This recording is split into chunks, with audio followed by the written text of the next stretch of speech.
ഒരിക്കൽ വനവാസകാലത്ത് സീതാദേവിക്ക് അതിയായ ദാഹം അനുഭവപ്പെട്ടു. ചുറ്റും വെള്ളത്തിനായി നോക്കിയെങ്കിലും പ്രഭു ശ്രീരാമന് ഒരു ജലസ്രോതസ്സും കണ്ടെത്താനായില്ല. തുടർന്ന് അദ്ദേഹം അടുത്തൊരു ജലസ്ഥാനം കണ്ടെത്താനായി പ്രകൃതിയോട് പ്രാർത്ഥിച്ചു. ആ ദിവ്യമായ പ്രാർത്ഥന കേട്ട് അവിടുത്തെ വനത്തിന്റെ ഭംഗിയിൽ ഒരു മയിൽ പ്രത്യക്ഷപ്പെട്ടു. ആ മയിലിന്റെ കണ്ണുകളിൽ പ്രഭു ശ്രീരാമനോടുള്ള നിർമ്മലമായ ഭക്തിയുടെ തിളക്കമുണ്ടായിരുന്നു. ആ മയിൽ വിനയത്തോടെ എന്നാൽ ദൃഢമായ സ്വരത്തിൽ പ്രഭു ശ്രീരാമനോട് ഇങ്ങനെ പറഞ്ഞു: പ്രഭു, അങ്ങ് സർവേശ്വരനാണെന്ന് എനിക്കറിയാം. ഇവിടെ അടുത്ത് ഒരു പവിത്രമായ ജലസംഭരണിയുണ്ട്. എന്നാൽ വനത്തിന്റെ ദുർഘടമായ പാതയിൽ അങ്ങയ്ക്ക് വഴി തെറ്റാൻ സാധ്യതയുണ്ട്. അവിടുത്തെ ധർമ്മപത്നിയുടെ ദാഹം മാറ്റാനായി ഞാൻ അങ്ങയെ അങ്ങോട്ട് കൊണ്ടുപോകാം. എന്നാൽ നാം പറന്നു പോകുമ്പോൾ അങ്ങ് എന്റെ മയിൽപീലി നിലത്ത് കിടക്കുന്നത് കണ്ടുവേണം എന്നെ പിന്തുടർന്നു വരാൻ. സന്തോഷഭരിതനായ പ്രഭു ശ്രീരാമൻ അതിന് സമ്മതിച്ചു. അപ്പോൾ ആ മയിൽ ചെയ്ത ത്യാഗം കണ്ടു നിൽക്കുന്ന ആരുടെയും കണ്ണ് നനയ്ക്കും. മയിലുകൾ തൂവൽ കൊഴിക്കുന്നത് ഒരു പ്രത്യേക ഋതുവിൽ മാത്രമാണ്. അല്ലാത്ത സമയത്ത് മയിലുകളുടെ തൂവലുകൾ കൊഴിച്ചാൽ അത് അതിന്റെ പ്രാണൻ എടുക്കുന്നതിന് തുല്യമാണ്. എന്നിട്ടും പ്രഭു ശ്രീരാമനെ സഹായിക്കുന്നതിനായി ആ മയിൽ സ്വന്തം തൂവലുകൾ കൊത്തി നിലത്തിട്ടുകൊണ്ട് ജലസംഭരണിയുടെ അടുത്തേക്ക് പറന്നകന്നു. പ്രഭു ശ്രീരാമൻ ജലസംഭരണിക്ക് അരികിൽ എത്തിയപ്പോഴേക്കും ആ മയിൽ തളർന്നു വീണു മരിച്ചു കഴിഞ്ഞു. ആ കാഴ്ച കണ്ട പ്രഭു ശ്രീരാമന്റെ കണ്ണുകൾ നിറഞ്ഞു. തന്റെ പ്രിയപ്പെട്ടവൾക്കായി സ്വന്തം ജീവൻ നൽകിയ ആ മയിലിന്റെ ശിരസിൽ അദ്ദേഹം വാത്സല്യത്തോടെ തലോടി. എന്നിട്ട് ലോകം കേൾക്കെ അദ്ദേഹം ഒരു ദിവ്യ വാഗ്ദാനം നൽകി: എന്റെ പ്രിയ ഭക്ത,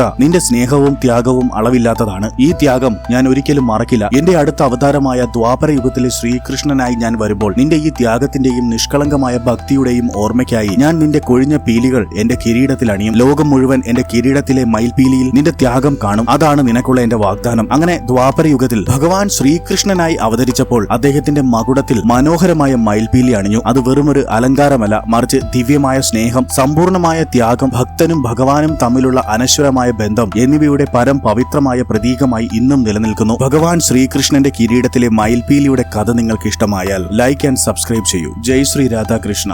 രാധേ രാധേ.